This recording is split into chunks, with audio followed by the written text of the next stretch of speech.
this is part 5 in our Geosync Go management series, and we're going to look at the workflow wizard and do an overview of that tool. This is part of some of the management pieces we've been looking at. This is a list of those. Workflow wizard, what we look at today, and we'll most likely dig in and do a little bit more on this topic, because it's a pretty deep tool. It's got a lot of functionality into it, and we'll probably do another webinar on this in the future. We need to think about the Geosync Go Cloud service. It is really a geospatial toolbox. It's designed to be a toolbox so we can apply it to the work that we do. The workflow wizard is only available through the desktop software when you're signed in as the Geosync Go manager. So if you're running desktop as manager, then you'll have access to this tool. Otherwise, it's not available. So if you're using desktop software as a mobile viewer, or you're using it as an activated device, then the workflow wizard will not be available for you. Geosync Go workflows are really an important topic for us. In the Geosync Go Cloud service, which is really a data management tool set, workflows are our primary framework for managing data. And the thought behind the Geosync Go workflows was to put together a data management framework that kind of matches up to what the type of work that we already do, whether that's an existing work process or some kind of new work process that we want to do.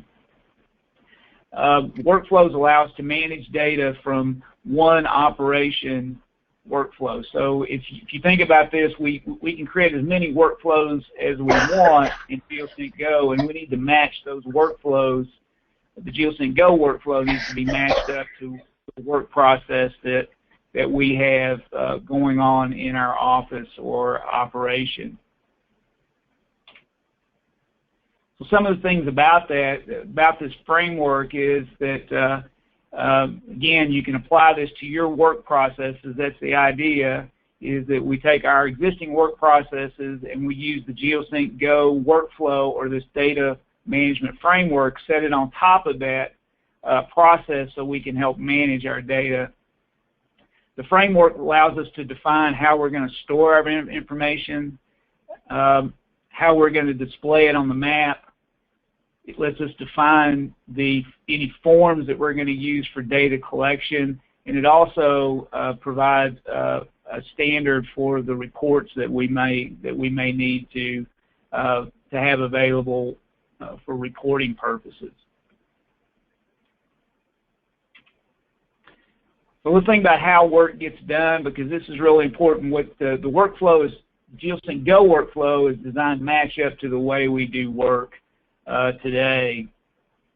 So almost all work gets done in this pattern. Really, is we have a work order of some kind. A work order could be a formal, some sort of formal document in terms of the work we're going to do, or a work order might just be a phone call and say, hey, I've got a leak out on this street. You need to go take a look at that. So work gets done. We place an order. We go to the location where that, and the first thing we need to do is some type of investigation. So we need to assess what we're dealing with. We need some background information. We need to know what's going on, and then the next step in that is going to be repair, maintenance, or maybe we're just marking locations, or we're going to we do some type of action associated with that work order. And then the last part of that is paperwork. And all the work that we do kind of follows this cycle. And if you think about what goes on in your operation, you can break down everything that happens during the day. In most cases, you can break it into these steps. So what we want to do with the Geosync Go workflow is we're going to take that work that we're already doing, and we're going to set a data management framework on top of that to help us manage the data. So in this case, Geosync GO Workflow allows us at each step during our work process, we have a new set of tools that can help us in this process. The Workflow Wizard allows us to really build that framework and design that. So as we're thinking about using the Workflow Wizard, and we need to be thinking about the work we're trying to accomplish, because the Workflow Wizard tool is really designed to build a workflow that's focused on a specific task. So here's a little more detail in terms of the workflow and some of the pieces that are associated with that. One is we have a definition setting. So we're going to name this workflow. We're going to say what data type it is. We're going to have a few different settings that will be associated with that workflow. And those settings are going to be stored in your workflow database. And you remember your workflow database could be either a local database or a network database, or it could be a cloud-hosted database. And depending on what you have set as your current database, those are the workflows that you're going to have available to you. So the definition is stored in the workflow database. The workflow includes a definition of data tables, or similar to a spreadsheet that defines how's the data going to be stored. What are the different columns of data that we want to acquire? What is going to be the name of that data? What's the data type? Such as if we have a date field, or we want to track dates, we may want to say that date has a date data type. It might be a numeric number, and we want to make that a number, some sort of a number data type. So we're going to design the data storage parameters, and that is going to be stored also in our workflow database. The next piece to that is we want to define how we're going to view this data on our map or on our mobile devices. So we have some tools to allow us to create map layers and even some custom layers associated with that, and we'll do an example of that later on. The map layers themselves are stored on the computer where the Geosync GO Manager software is running. So when you do the map layers, go through that process, it's going to actually save those on your local machine. So we have the definition of the definition and the tables are in our database, but the actual map layers, as we design those, are going to be on the computer where we're doing the design work. The next part of this that the Workflow Wizard does, or part of the workflow, is our form or forms. So each workflow can have more than one data entry form available. It could be for inspections, or even if you're trying to pick up new features in the field. Also, the form includes the process definition. So one of our other webinars was about processing, and processing is really important because it defines where the data is going to go once it's saved in the field. As an example, you save an inspection in the field. The processing is going to define what table and where is that information going to go once it gets back to the office. How is it going to be handled? Each form has a process definition, and that's as simple as just picking. You got two options, standard or advanced. So it's very simple to do, but it's an important step in that process, is to make sure that the process definition is set. Geosync GO Workflow also includes standard views and reports, and these have an impact on what you see in the dashboard. So if you want to come back and look at your data based on how you've designed the data for this workflow, it's going to have an impact on what information are you going to be able to see in the dashboard. It'll also have some impact on if you're editing that data directly, in terms of what columns and data is available for you to edit. Another part of the workflow that is coming coming soon is a notification option in which you'll be able to automatically send emails to crew members when new records are set, or set up reminders for groups of people to let them know if there's work that's not being completed or if there's work pending. It's not available as of yet, but it will be available in the near future, and that will be part of the workflow configuration and design. The wizard itself, as we've said, requires the desktop manager, so you have to have an internet connection. The workflow wizard allows us to create and customize our workflow, and it works with our current database connection. This can come up if you happen to sign in as a manager or move your manager software to another computer and you don't connect to the same database that you were before, then those workflows will not show up. So making sure that you're always connected to the correct database is an important step in this process.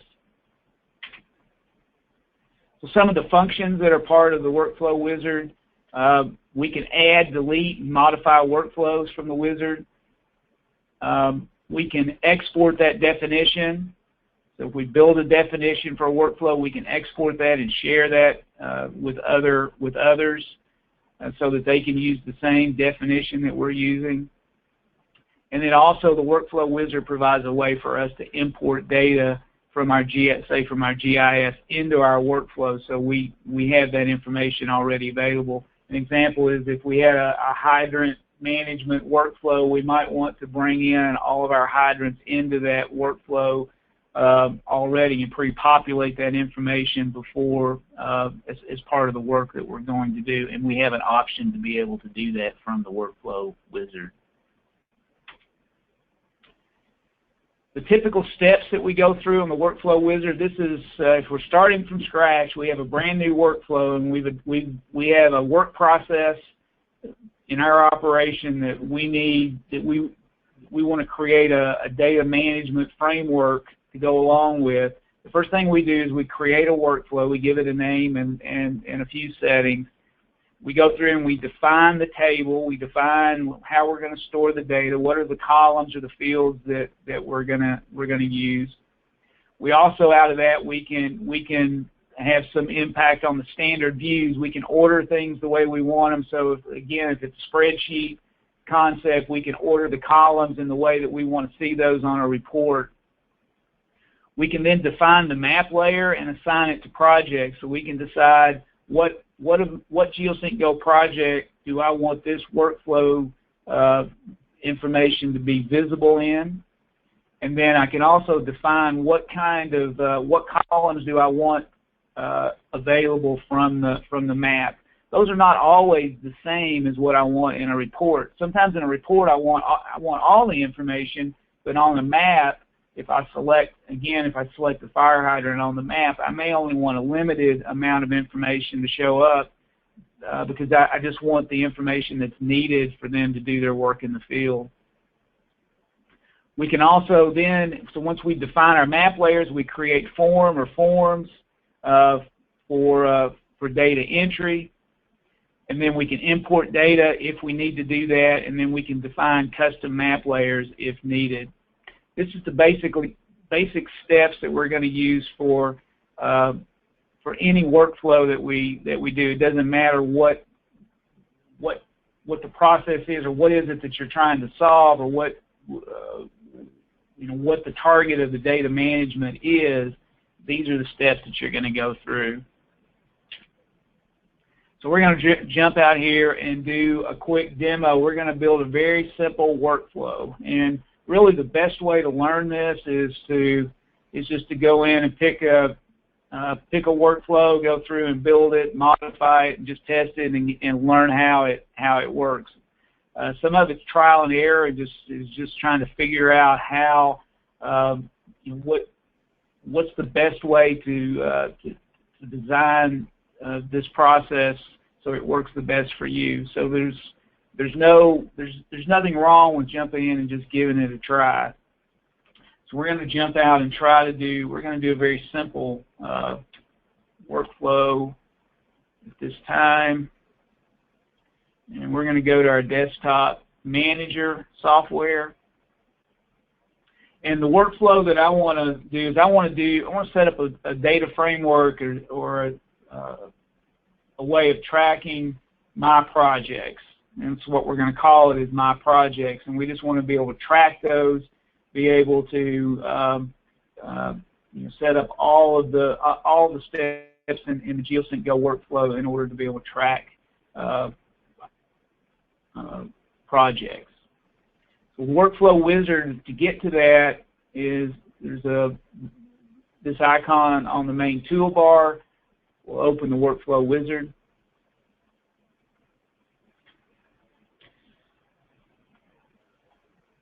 And as we go through our steps, the first thing we're going to do in here, if we had any workflows already existing, they would be in this list box. First thing we're going to do is we're going to add, and this is going to be a point type, layer point feature. And then we're going to give this a name, and I'm just going to call this My Projects.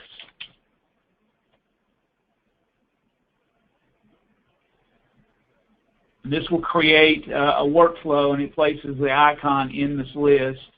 Select the workflow that I want to modify,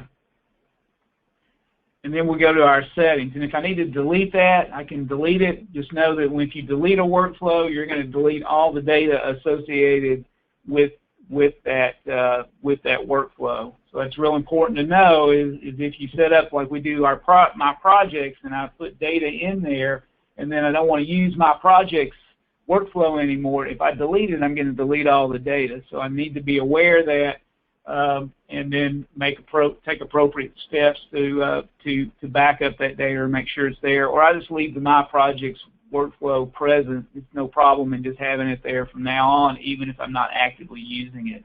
I can still get to the data. So let's go to our settings. The first thing we need to do is define our data storage. What's it going to look like? So the way we do that, we can add a column, and we're going to add this, call this project name, and it's a string data type. And I'm going to use the column. I'm going to change that column width to 75 because I may have some really long names that I want to use.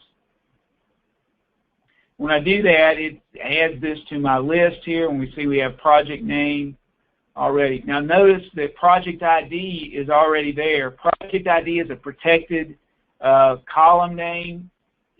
The project ID it's talking about here is a Geosync GO project ID, so you can't use that column name for your own purposes. That's already in use. Let's go ahead and add another column. We'll call this project number, and this still is going to be a text or a string. 50 characters is just fine for that. And then we'll come in and add one more, and I want to do this as project type because I want to track the type of projects that I have. And again, a string data type is just fine for that. Let's do one more. Let's call it customer name.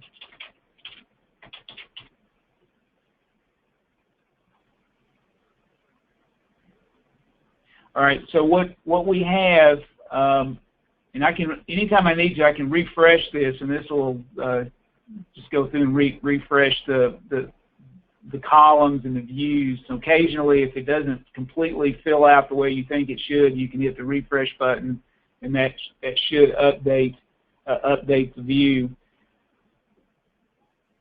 This is our definition or our columns or our spreadsheet type list of the things that we want to be able to track. The items that are checked are going to be available in our report from the dashboard. So as an example, if I'm tracking this information, but if I decided to turn off customer name, then this column, even though the data is still there in my database, I still have the information, I will not see that in my dashboard report. Now, some things like this project ID is a Geosync Go project ID, and it really doesn't. I don't really care about seeing that. I can move that to the bottom of the list. If I need to reorder these columns, as an example, I might want project number to show up first on my reports. Then I can drag and drop. So if you notice here, I can grab a column and I can move it and drop it and reorder those. So let's go ahead and move project number back to the top, and then I'm going to turn on customer name because I'd like to have that information. So this is define my my standard report. From here on project type, I'd like to have some options or some coded options that I can use for data entry. So I can select this column and go to column pick options, and this gives me the ability to build a list. I can use this tool to build to actually build a list in here, and I want to track projects that I have are public and private. You notice that I enter this 2 times. The first option is the value that's going to be stored in the database, and then this would be the prompt or the display that might show up in just for information purposes. So I could call this public projects. So public is what's stored in the database, but when I see it in a report, it's going to call it public projects. I'm going to add another, and we'll do the same thing here. We'll do private, and then private projects. So now, whenever I go to edit this column, I am going to have these options are going to show up for me to select in terms of my projects, private or public. Now I've defined my my data table and how I'm going to store the information. Also, if I want to remove a column, I can delete it. So remember that if there's already data there, when you delete a column, it's going to wipe out all the data that's stored in that column. If you've got data somewhere and you just don't want to see it anymore, or you want to leave it there, you can always uncheck one of these, and the data will stay in the database. You just it will no longer show up in your reports or on your map. So we're going to go ahead and have this information. We want to see all of this information. The next step is the workflow layer, or this is our map layer. In this view, we want to define what information is going to be available when we click on that map feature, either on the desktop or on the tablet.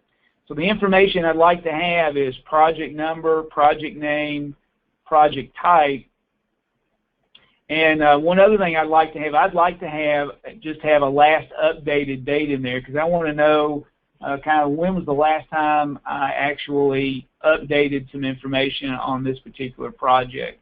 So we have these options to display.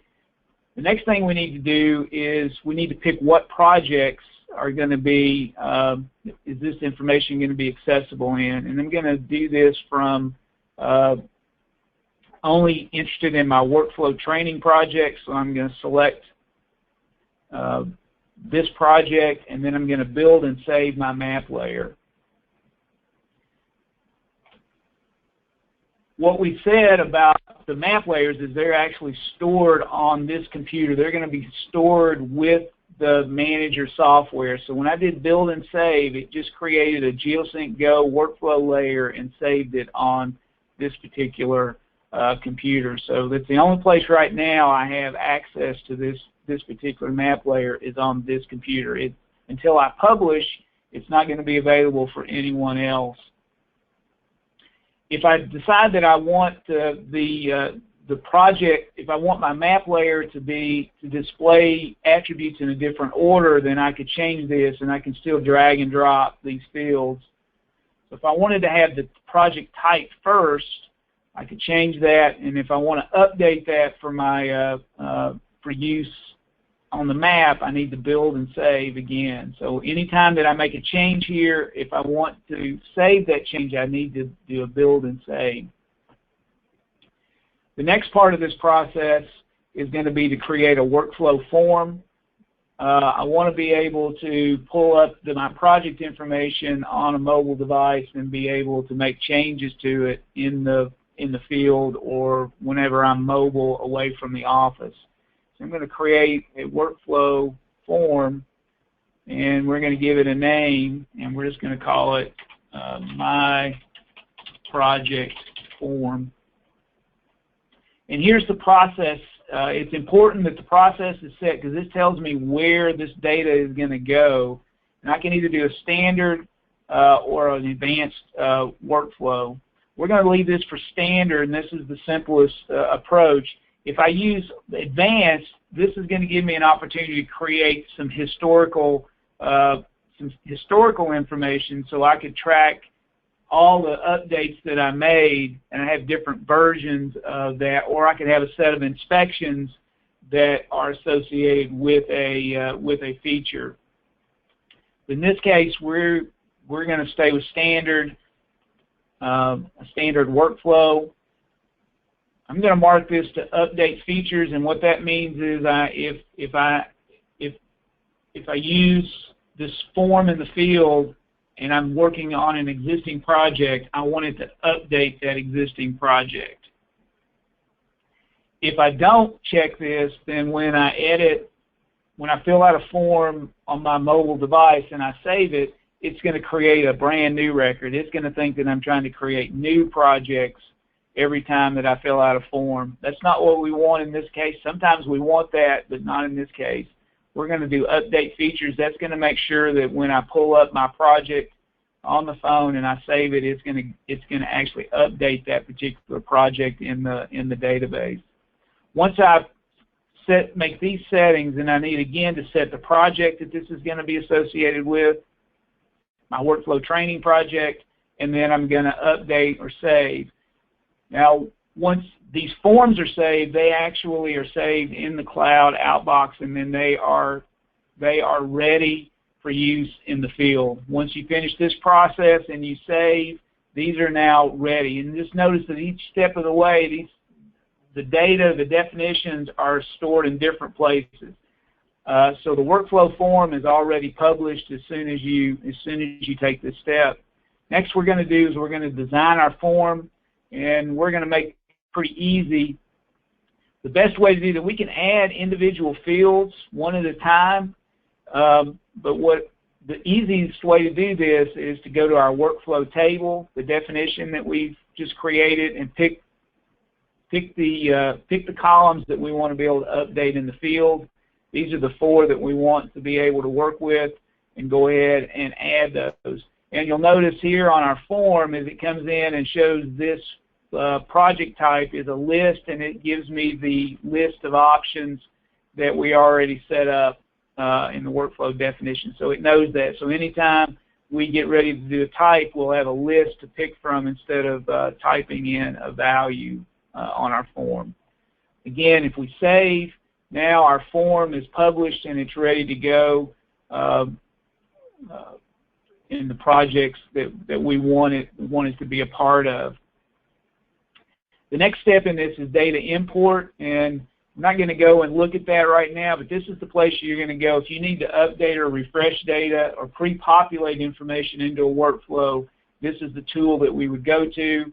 This will give us a way to actually match the data, import the information into our project table. This might be really helpful. I might already have all my projects in a spreadsheet, or I might have them in my GIS, and I might want to bring those in and just pre-populate all my projects so I've already got them in place, and I could do that from here.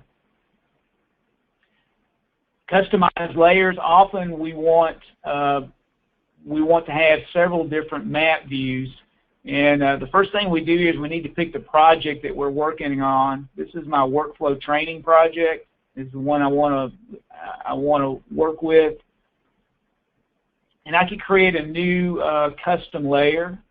And to do that, I select this, give it a name, and what I want here is I want my project public. So I want only the public projects. I want a layer that I can turn on and just shows me which projects are actually public projects. And to do that, I need to do a statement, and I add project type is equal to public. And that's a fairly simple statement in this format. This was a column that we set up back over here, project type. And we're going to, I need to do that again. And I'm going to call this my projects public. And I have to add a where statement for that, and that's going to be project type equal public. And then I can save. And then I need to, so I can look at the definition here, but what I need to do is I need to do a build and save, and then that's going to store this information in the workflow training. So it's going to create a custom layer for me in this particular project. Okay, so let's take a look at what we've done. This is the process. We created a workflow, and then the settings. We defined the columns that we want to, how we're going to store the data. We've defined how we want the data to look when we, in terms of our layer, map layer, and then we defined a basic form that we can use that would be available on our mobile devices. And we created a custom layer to go along with that. So let's look at this fairly quickly and see what we can do with some of the data here. So what I'm going to do is I'm just going to create a new project here, and then I'm going to create a report. And I've got my project form. This is the form we created. And we can put some data in here. Project name is Paris. Project type, we'll make this public. Customer name is CDP, and then we're going to save. And let's go ahead and do another report out here at Winchester. And we'll fill out a form. And project name, type, call it a private project, customer name, MapSync, and then save. Now I've created some forms. In order to get this information actually processed, I need to turn on processing. I'm going to turn on that process. And by doing that, now if we come back in and we look at our layers, we now have a My Projects layer. This is a workflow layer, and we now have two projects that we've just created that are available here that we can work with. And we can see this is how we define the data. We wanted project type first, number, name, and last updated. We have all that information now when we click on the map. We also created a My Projects Public, a custom layer. If I open that up, then you'll notice I only have one project here because I only have one designated as public. So I have a workflow layer. This is my primary layer, and then I have a custom layer that I've created. All this has been defined using the workflow wizard.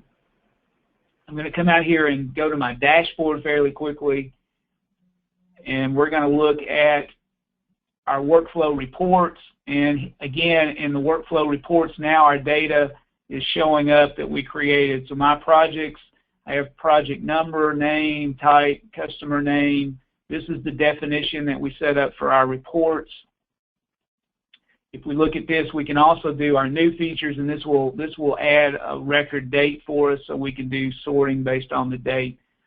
All workflows can be, all the data associated with the workflow is always available from the dashboard, and the workflow reports are going to match up to the list of workflows that we've created in our account. that's a very quick overview of the workflow wizard and how it works. We will plan on coming back and digging into a few of these topics a little bit deeper because there's a lot of options and a lot of power associated with this process, with this tool. And again, this is a key part of the Geosync Go cloud service because it provides a data framework for all the work that we do and a way for us to store, edit, and visualize the information that we collect and manage. That ends our webinar for today on the Workflow Wizard overview.